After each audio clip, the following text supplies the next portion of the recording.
Bismillahirrahmanirrahim. Wa yajibu fi haqqihi ta'ala al-hayat. Wa yajibu dan wajib menurut hukum akal, yaitu bisa dimengerti oleh akal pikiran yang sehat, yang waras, bahwa Allah Subhanahu wa ta'ala haknya mempunyai sifat al-hayatu, hidup. Tidak bisa dimengerti oleh akal pikiran yang sehat, yang waras, kalau Allah tidak hidup. Wahia jeung ari sifat al-hayat, sifatun yaitu sifat qadimatun, yang qadim, tidak ada awalnya. Qadimatun yang tetap terus menerus, tidak ada ujungnya, tidak ada akhirnya. Bidzatihi ta'ala, binazat Allah Subhanahu wa ta'ala. Sifat al-hayat itu adalah sifat yang qadimah, artinya tidak ada permulaannya, tidak ada awalnya, seperti zat Allah Subhanahu wa ta'ala. Sehingga karena qadimah, Allah itu tidak tidak mengalami maut, tidak mengalami maut terlebih dahulu, atau tidak ada terlebih dahulu. Itu mustahil, sebab qadimah artinya tidak ada permulaannya, tidak ada awalnya. Qaimatun, kemudian qaimah sifat al-hayat di Allah, artinya terus menerus tetap berada di dalam zat Allah Subhanahu wa ta'ala, tidak ada akhirnya, sehingga tidak pernah mengalami kadang-kadang tidak hidup. Jadi terus aja hidup. Itu Allah Subhanahu wa ta'ala. Tusahihu anu ngesahkeun, tusahihu anu ngesahkeun eta sifat al-hayat lahu dikeun Allah Subhanahu wa ta'ala ayat sifat kana yang kasifatan Allah Subhanahu wa ta'ala bil ilmi kalawan sifat ilmu, wa ghairihi dan selain sifat ilmu, minas sifati dari sifat-sifat Allah yang lainnya. Tusahihu lahu ayat tasifah bil ilmi, dengan sifat al-hayat atau hidup, ya, dengan sifat al-hayat tadi sah bagi Allah Subhanahu wa ta'ala disifati dengan sifat ilmu atau yang lainnya, ya, karena mustahil ada sifat ilmu kalau tidak hidup, mustahil ada sifat wahdaniyah kalau tidak hidup. Makanya itu adalah sah bagi Allah untuk mendapatkan atau mempunyai sifat-sifat yang lainnya selain daripada sifat hayat. Waliduha, dan sebaliknya daripada sifat al-hayat adalah al-mautu, maut. Wa dalilu jeung ari dalil anu nuduhkeun ala zalika kana kasifatan Allah sifat al-hayat, annahu sa'nyana Allah laukana lamun bukti Allah Subhanahu wa ta'ala mayitan eta maut lam yakun, maka mual bukti Allah qadiron eta nu kawasa, wala muridan jeung mual bukti Allah menantukeun, wala aliman jeung mual bukti Allah anu uningan, wa muhalun jeung ari Allah eta henteu kawasa, henteu ngersakeun, henteu uningan, muhalun eta mustahil. Sifat hayat atau hidup Allah Subhanahu wa ta'ala dengan sifat hidupnya makhluk tidak ada titik persamaannya, alias pasti berbeda. Hidupnya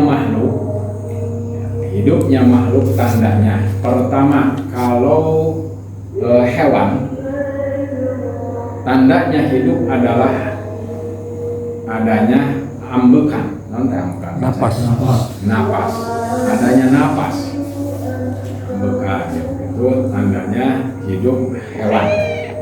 Kalau tumbuh-tumbuhan tandanya hidup, getah, adanya getah. Kalau batang sudah tidak bergetah, maka batang itu sudah mati. Nah, itu tandanya. Kemudian jamadat itu adalah batu, ya, batu, kerikil, pasir. Tandanya hidup adalah keras. Kalau batu itu mati, sekalipun besar, maka dia akan mudah untuk dirontokkan atau dihancurkan. Tapi kalau batu yang keras, nah itu tandanya hidup, sehingga harus digodam. Jadi tandanya hidup batu itu adalah keras. Sementara kalau Allah Subhanahu wa Ta'ala itu tandanya hidup bukan seperti itu, tapi tandanya Allah itu hidup adalah sudah diciptakannya makhluk-makhluk Allah Subhanahu wa Ta'ala. Adanya makhluk ini menunjukkan bahwa Allah Subhanahu wa Ta'ala hidup. Andai kata Allah tidak hidup, maka semua tidak akan ada. Jangankan untuk hidup, untuk ada saja ini makhluk tidak akan pernah ada. Terus hubungannya sifat hayat di Allah itu untuk apa? Untuk, yaitu ta'alluqnya disebut ta'alluq ifadah. Ta'alluq ifadah itu artinya bahwa makhluk butuh terhadap sifat hayat Allah Subhanahu wa Ta'ala, sehingga disebut juga sifat iftikar.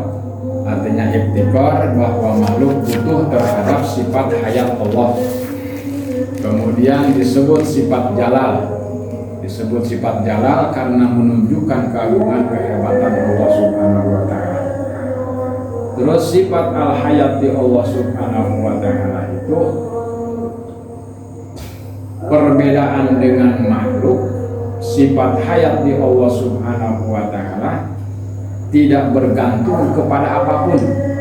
Tidak bergantung kepada apapun. Kalau manusia bergantung kepada sesuatu. Hidupnya manusia itu, Allah tidak bergantung kepada apapun hidupnya. Andai kata Allah bergantung hidupnya kepada sesuatu, maka berarti Allah itu sama dengan makhluk. Itu hidupnya Allah Subhanahu wa Ta'ala. Sekarang reaksi atau apa ya, orang-orang mukmin atau manusia terhadap sifat hayat di Allah Subhanahu wa Ta'ala. Harus bagaimana menyikapi sifat hayat di Allah? Orang mukmin harus benar-benar dia merasakan kalau memang mengimani, meyakini, mengiktikadkan, membenarkan bahwa Allah itu hidup, maka kemudian langsungkan di dalam tekadnya seluruh makhluk itu binasa, seluruh makhluk itu sirna, seluruh makhluk itu hancur lebur. Yang ada hanya Allah. Dan sifat hayat ini adalah termasuk Ismul A'dham, sehingga digabungkan dengan Qayyum. Ya Hayyu, Ya Qayyum, Ya Hayyu. Kalau kita zikir membaca Ya Hayyu Ya Qayyum, maka tekadkan di dalam hati kita bahwa zat yang maha hidup, zat yang tidak butuh kepada tempat, zat yang tidak butuh kepada apapun, hanya Allah. Sementara makhluk semuanya akan sirna, binasa, hancur, tidak ada.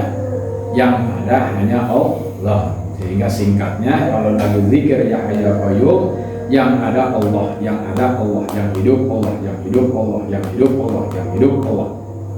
Itu cara zikir supaya asrar atau kehebatan dari kalimat Ya Hayyu Ya Qayyum itu ada di dalam diri kita, ya, sehingga